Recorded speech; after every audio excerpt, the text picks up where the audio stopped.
Assalamualaikum warahmatullahi wabarakatuh. Perkenalkan, nama saya Delima Yulandari dari kelas SI 4105 dengan NIM 1202174135, di mana pada tugas besar Bisnis Intelijen dan Data Warehouse ini, saya akan menjelaskan tentang apa itu Big Data dan implementasinya. Nah, langsung aja kita ke pembahasan. Apa sih Big Data itu? Nah, jadi Big Data itu adalah sebuah terminologi data yang mengacu pada data yang kompleks, dalam jumlah besar, dan sulit diproses dengan tradisional database. Nah, ngomong-ngomong tradisional database, apa itu tradisional database? Jadi, tradisional database itu adalah database seperti relational database atau data warehouse yang umumnya itu digunakan untuk mengolah data yang terstruktur saja. Nah, kata kunci dari big data ini adalah sebenarnya data yang kompleks dan sulit diproses dengan tradisional database. Nah, definisi data yang kompleks itu bisa mengacu pada besarnya data yang dihasilkan, pertumbuhan data yang tinggi, serta variasi data yang bermacam-macam, yang istilahnya itu lebih dikenal dengan karakteristik big data.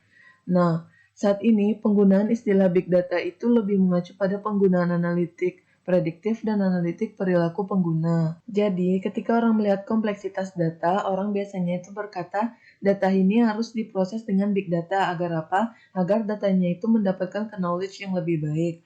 Artinya, di sini dibutuhkan bahwa proses analitik yang lebih jauh itu untuk mendapatkan value dari data tersebut.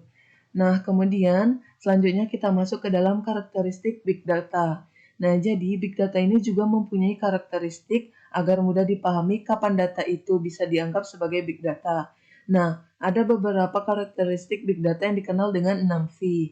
Nah, jadi 6V itu adalah 6 karakteristik yang berawalan dengan V. Yang pertama itu ada volume. Jadi si volume ini itu mempresentasikan ukuran data itu yang besar. Kemudian ada velocity, di mana velocity ini mempresentasikan kecepatan pertumbuhan data yang tinggi. Kemudian ada variety, yaitu mempresentasikan bentuk data yang bervariasi. Kemudian veracity, yaitu menyatakan bahwa data itu tidak dapat secara langsung dipercaya. Kemudian ada variability, yaitu ada arus data itu tidak konsisten. Dan yang terakhir itu ada value. Nah, yaitu menyatakan bahwa data itu mempunyai nilai. Nah, selanjutnya, apa saja sih sumber big data itu? Nah, sumber big data itu dapat ditemukan dari berbagai sumber, tetapi secara umum itu dia dibagi menjadi dua, yaitu data yang dihasilkan oleh manusia dan data yang dihasilkan oleh mesin. Nah, data yang dihasilkan oleh manusia di sini itu contohnya seperti media sosial, e-commerce, data transaksi, data publik, data aplikasi bisnis, dan sebagainya. Nah, sedangkan data yang dihasilkan oleh mesin itu seperti data yang di-generate oleh sensor ataupun device lain. Contohnya itu seperti IoT atau data log system. Nah, selanjutnya di sini saya akan membahas tentang implementasi big data pada bidang industri. Nah, apa saja sih contohnya? Nah, jadi yang pertama itu ada pada bidang healthcare. Jadi, big data itu dapat mengumpulkan informasi mengenai data kesehatan masyarakat. Hal ini dapat dimanfaatkan untuk memperbaiki kinerja dan respon tenaga medis, sehingga pasiennya itu dapat dilayani dengan cepat dan efisien sesuai dengan keluhannya. Nah, kemudian tidak hanya itu, data itu ada juga dapat mengidentifikasikan penyebaran penyakit baru yaitu yang terjadi pada kita. Contohnya itu adalah pandemi COVID-19. Nah, kemudian yang kedua yaitu pada bidang perbankan, di mana pada bidang perbankan ini, big data itu dapat dilakukan pada customer retention atau acquisition, yang dimana bank itu dapat melakukan analisa data dan menargetkan iklan berbasis machine learning. Nah, big data ini juga dapat menemukan anomali dalam setiap transaksi pada bank apabila transaksi tersebut tidak cocok dengan profil dan si penggunanya. Nah, selanjutnya kita ke bidang lain, yaitu pada bidang retail. Nah, jadi perusahaan retail ini membutuhkan data yang besar. Data yang ada itu tidak hanya untuk menyimpan data barang, akan tetapi untuk menyimpan data pelanggan, riwayat pembelian pelanggan, hingga kebiasaan pelanggan berbelanja. Nah, perusahaan retail ini telah mengaplikasikan big data dengan dapat mengelola informasi tersebut untuk menganalisis perilaku dan kebutuhan konsumennya. Nah, Data yang telah diolah ini dapat dijadikan strategi untuk menentukan segmen pasarnya.